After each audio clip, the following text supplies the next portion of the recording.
On day 2, we were able to get more familiar with the city of Madrid.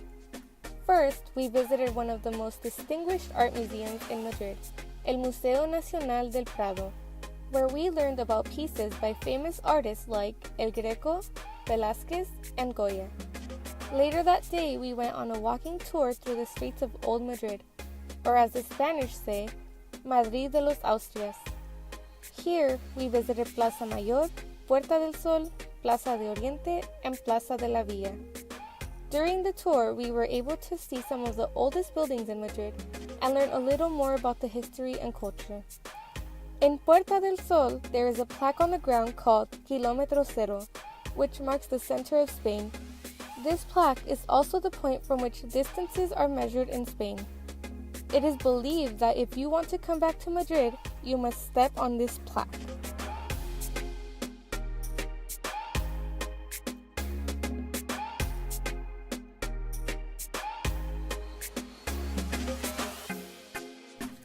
On day 3, we went to Toledo, a city located on top of a mountain surrounded by a bend in the Tagus River on 3 sides, allowing the city to be a natural fortress. In 1986, Toledo was declared a World Heritage Site by the UN because of the city's extensive monumental and cultural heritage and its wonderfully preserved architecture. Toledo was known as the Imperial City, having been the main venue of the court of Charles I. It has been referred to as the City of 3 Cultures, as Jews, Muslims, and Christians lived there in coexistence for centuries. Our first stop is the monastery of San Juan de los Reyes, a beautiful example of Elizabethan Gothic built to commemorate an important victory in the War of the Spanish Succession. The next stop on the itinerary is the Santa Maria la Blanca Synagogue, a medieval synagogue. It is disputably considered the oldest synagogue in Europe, still standing. Currently, the synagogue serves as a Jewish museum commemorating the long-standing presence of Sephardic Jews in Toledo. Lastly, we were introduced to principles of Spanish late Gothic architecture at the main facade of the Cathedral of Santa Maria.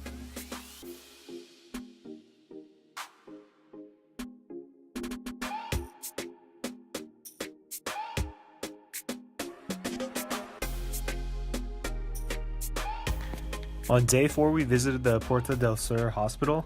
It was there where we learned about utilizing citizens' taxes. Basically, Spain offers free healthcare to everyone, and in the U.S., socioeconomic status directly relates to the medical care you get, but that's not how it is in Spain. The big difference is that socioeconomic levels essentially can receive the same amount of medical care due to taxes being proportional to everyone's salary. So another thing we learned is that the Spanish healthcare service is regularly rated among the world's best, guaranteeing universal coverage and no upfront expenditure from patients apart from paying a portion of the prescription charges. Spain spends about 10% of its GDP on healthcare. We also look closely at addiction rates, which are much lower in Spain than the US. The US has higher heroin addiction rate because of fentanyl, a synthetic opioid drug, and they treat addictions like gambling and gaming in Spain. The next day we went back to the same hospital and we learned about how they have to keep up to a certain standard of maintenance in order to reduce physical, medical, and noise pollution. So each hospital disposes of several tons of waste per month. There's different paths of waste depending on the type of waste.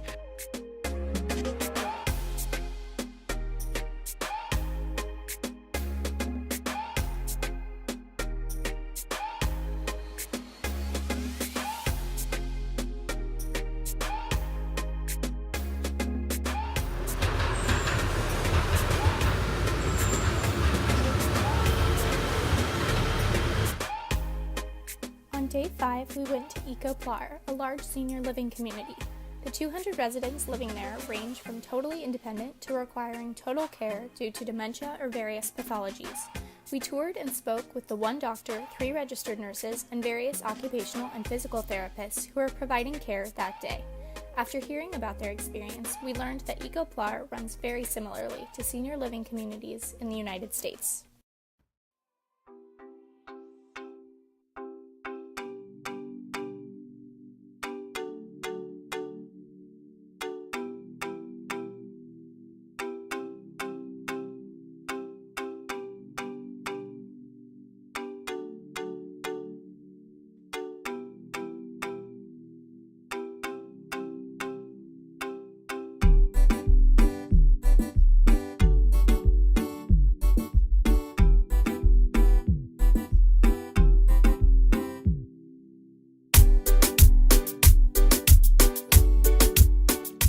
6, we visited Ponce de Leon, which is a school for the deaf. This school works to integrate their deaf students with the rest of the hearing students and the rest of the community. They have a bilingual learning program which uses both Spanish and sign language to create a rich language environment that promotes the success of all of their children. Rather than putting an emphasis on grades and educational prowess, the school focuses on raising each of their students to be a great human. Their efforts allow all of the children to view each other as equals, eliminating any stigmas that may have otherwise been present.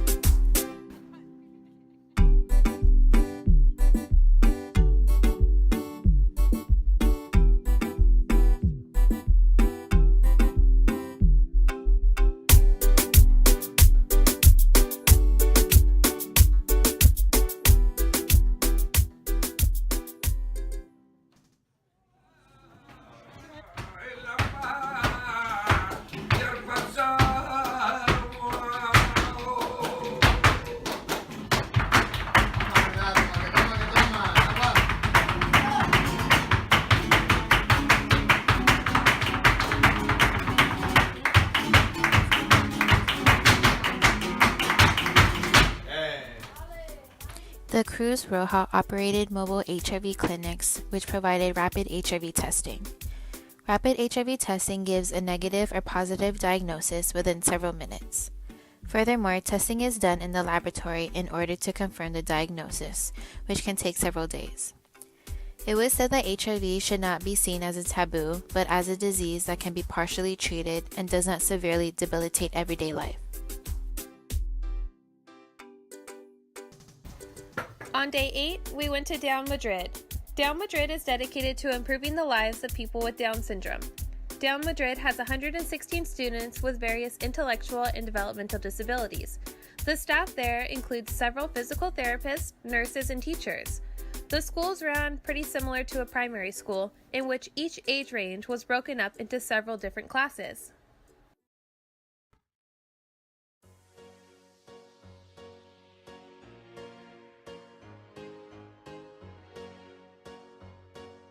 Some of the major cultural differences we noticed are that daily life in Spain starts 2 hours later in comparison to the United States. Mornings start at 9 to 10 a.m., lunch is between 1 and 2, and dinner is around 9 to 10 p.m. Public transportation, such as the metro, is a common form of transportation. People also tend to walk more. Here in Southern California, people drive to go somewhere that's 1 mile away, but in Madrid, people often walk to places even if it were several miles away. While in Spain, we encountered many differences in food compared to ours in the United States. Food in general comes in smaller portion sizes and cooked using less calorie-dense ingredients as compared to the massive portions we are used to at home. In regards to drinks, water in Spain is deemed much more higher quality than the US. Because of this, most of the general population in Spain drinks tap water, since the mineral water comes directly from the faucet. The most impactful experience for me was definitely the friendships I created. As a group of foreigners in a country where everything was unknown, a common bond between us was found. Even though this experience was only 9 days, the bond that we created makes it seem as though we've known each other for years. The most impactful experience was the culture shock, exploring a place that didn't feel like just a city, but a different world. The differences in culture didn't make me miss the way of life in the US. It instead felt like a rewarding experience for exploring something different than back home. Visiting Madrid, Spain is one of the best experiences I've had in my life. This trip really opened my eyes to a new country and made me appreciate Spanish culture much more. Madrid itself was beautiful, the nightlife was amazing, and the food was great. I learned a lot on this trip about Spain and their culture, and I won't ever forget it. Through HHS and ISA, I had the most wonderful experience of my life. I truly felt safe, and the wall of fear I had quickly disappeared. I was able to enjoy the beauty of Madrid and develop an appreciation towards history and culture to a whole new level. The take-home message from this trip would be to keep an open mind when you are in an unfamiliar destination, as new experiences are endless. We had to keep an open mind when adjusting to our homestays, unfamiliar classmates, new food, and cultural differences in Spain. Leaving our comfort zone and immersing ourselves in a new environment like Madrid really let us embrace a new culture and way of living within a new country, and along the way make some new friends.